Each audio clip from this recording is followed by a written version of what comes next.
बिस्मिल्लाहिर्रहमानिर्रहीम। अस्सलामु अलैकुम। आज का जो हमारा मौजू है वो है वालिदैन के हुकूक के बारे में। अल्लाह ताला ने दुनिया में हमें बहुत सारी नेमतों से नवाजा है, जिसमें सबसे बड़ी नेमत वालिदैन होते हैं। जी हाँ, वालिदैन जो आपकी पैदाइश से लेकर आपकी परवरिश तक आपके लिए बहुत सारी कुर्बानियाँ देते हैं, आपके लिए बहुत सारी मुसीबतें उठाते हैं, बहुत सारे दुख झेलते हैं। अल्लाह ताला फरमाता है कि सिर्फ मेरी इबादत करो और वालिदैन के साथ अच्छा सलूक करो। यानी दुनिया में आपके ऊपर सबसे ज़्यादा हक आपके वालिदैन का है। आप सल्लल्लाहु अलैहि वसल्लम बैठे हुए थे और एक आदमी आपके पास आया। उसने आपसे सवाल किया, ए अल्लाह के रसूल, दुनिया में सबसे ज़्यादा मेरे हुस्न सलूक का हकदार यानी मुस्तहिक कौन है? तो आप सल्लल्लाहु अलैहि वसल्लम ने फरमाया, उम्मू का, तेरी माँ।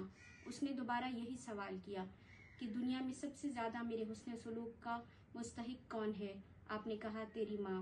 तीसरी बार भी उसने यही सवाल किया और तो आपका यही जवाब था। चौथी बार जब उसने पूछा तो आपने कहा, तेरा बाप। यानी अल्लाह ताला ने माँ के कदमों तले जन्नत रखी है और आपका जो हुस्न सलूक के सबसे ज़्यादा हकदार हैं इस दुनिया में वो आपके वालिदैन हैं। वालिद के हुकूक ये हैं कि अल्लाह की रज़ा में, यानी अगर आप अल्लाह की रज़ा चाहते हैं तो वालिदैन को खुश रखें। वालिद की रज़ा अल्लाह की रज़ा है और वालिद की नाराज़गी अल्लाह की नाराज़गी है। एक और जगह आया है कि वालिदैन की खुशनुदी में अल्लाह की खुशनुदी है और वालिदैन की नाराज़गी में अल्लाह की नाराज़गी है।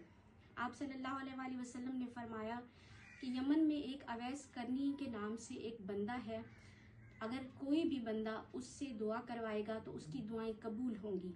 इसकी सबसे बड़ी वजह क्या थी? क्योंकि वो माँ की बहुत ज़्यादा खिदमत किया करते थे। आप सल्लल्लाहु अलैहि वसल्लम के पास वो ज़ियारत के लिए जाना चाहते थे, लेकिन उनकी वालिदा बीमार हो गई तो वो माँ की खिदमत में लग गए। यानी देखिए, ऐसी हस्ती की ज़ियारत को उन्होंने तरजीह नहीं दी, बल्कि माँ की खिदमत को तरजीह दी। जब भी अल्लाह ताला ने उन्हें ये दर्जा दिया कि उनकी दुआएं कबूल होने लगी। सुभान अल्लाह, वालिदैन की कितनी अहमियत है कि हमारी ज़िंदगी में कि हम उनके हुकूक अदा करें।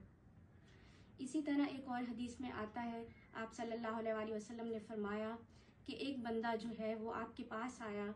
उसने कहा, ए अल्लाह के नबी, मैंने अपनी माँ को अपने कांधों पर बिठाकर हज करवाया है, क्या मैंने उसका हक अदा कर दिया? आप सल्लल्लाहु अलैहि वसल्लम ने कहा, नहीं, तो उसके एक रात का भी हक अदा नहीं कर पाया। तो यहीं से अंदाज़ा लगाइए कि पूरी ज़िंदगी जो माँ बाप आपके लिए कुर्बानियाँ देते हैं वो आपके लिए क्या क्या नहीं करते। और यहाँ इस दौर का अलमिया क्या है कि हम माँ बाप को बोझ समझने लगे हैं, हम उनको अपने पास रखते नहीं हैं, उनकी नाफरमानी करते हैं और क्या क्या नहीं करते।